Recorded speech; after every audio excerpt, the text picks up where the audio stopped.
anymore when we're self-bullying. So take out the word I wish. It is so dangerous.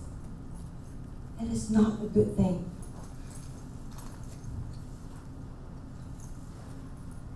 The next thing you need to do, and from what I discovered, is that you need to own yourself. Now, what does owning yourself mean? I'll give you an example. Now, from what I understand about bullies, I taught at an Islamic school at one point, and I saw that there were a lot of bullying, a lot. And this is in Canada. I'm sure it's less, but there was still bullying. And it was one thing for me to be teaching and lecturing the bullies, not the bullies, but it was a greater and bigger thing when I teach victims to speak up, stand up for themselves, because that is where things would change and things would shift. So, when you own yourself, what does that mean? Now, bullies are really good when they look at somebody and they know they are takers. There are two kinds of people in this world, the givers and the takers. And bullies like to take. You know who they take from? They take from people who has got no real guards around them. It's like going down a grocery store. You know, you have your buggy or your trolley. You're going down and you see all these cans of food. I'm not sure about the local context here, but in North America, we've got cans of food. And the bully will come down with his grocery cart and say, "Ooh, free food, here, let me take this, let me take that, let me take this." And that's because there's no real guards around his food. It's free for all. And these canned food are kind of, "Oh no, I hope he doesn't come pick me. Oh my goodness." So how do you prevent that from happening? How do you put on those real guards? You do that when you own yourself, when you start loving every single part of you. This part is very difficult from my experience. It comes from owning it, from your crooked teeth, from your imperfect eyes, to your ugly feet. You're gonna own it. Because when you own it, you can go, "What is it to you? It's my things." That's where you start putting out those real guards, because when you kind of put a protection around you, when you own it and you love everything about yourself, everything, there's no room for the bullies to bully you, to take something away from you. Because if they take something from you, you're going to smack the head. Leave me alone. Don't touch this. It's mine.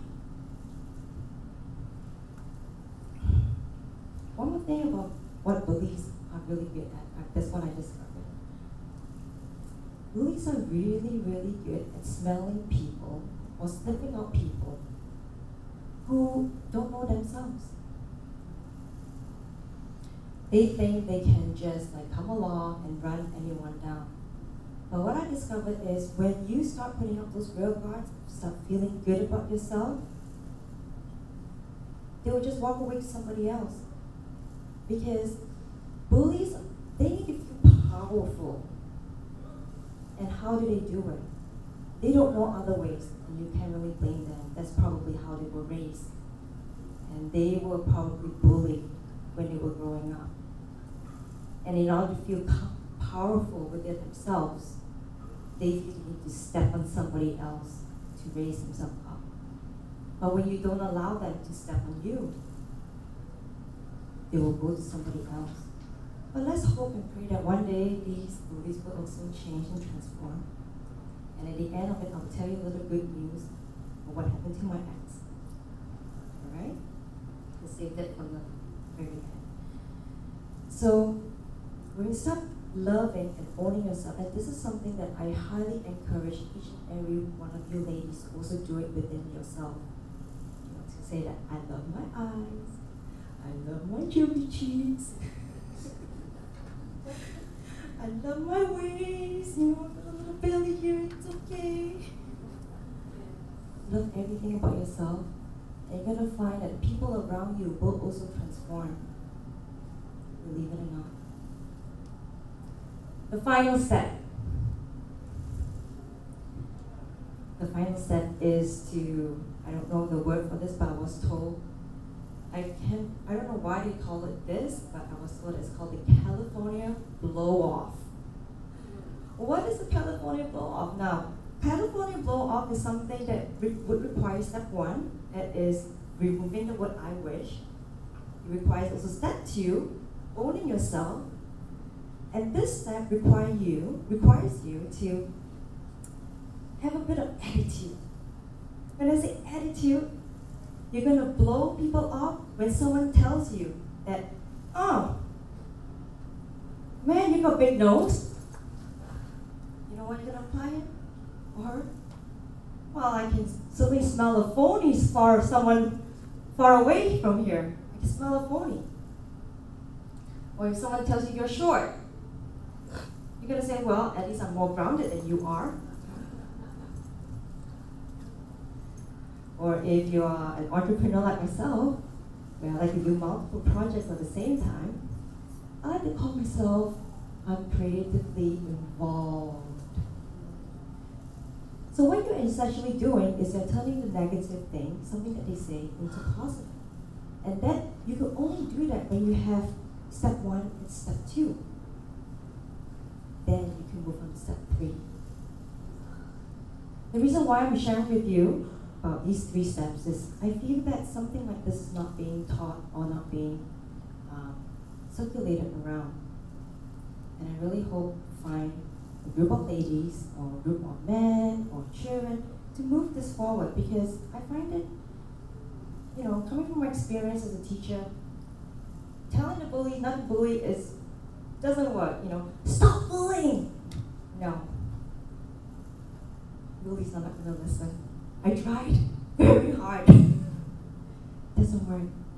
But until we build up our inner core from inside, build up the confidence, build up what it takes to be a real person, full of courage and confidence and self-esteem, then that is your weapon to ward off bullies. So, do you all want to know what happened to my ex?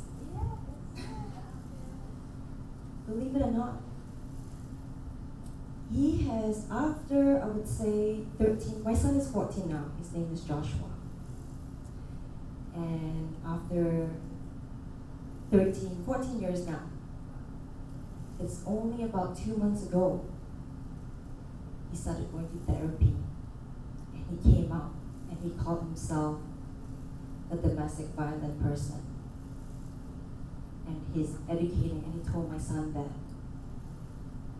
And he told his friends about it, that he's been abusive towards his family, his wife before,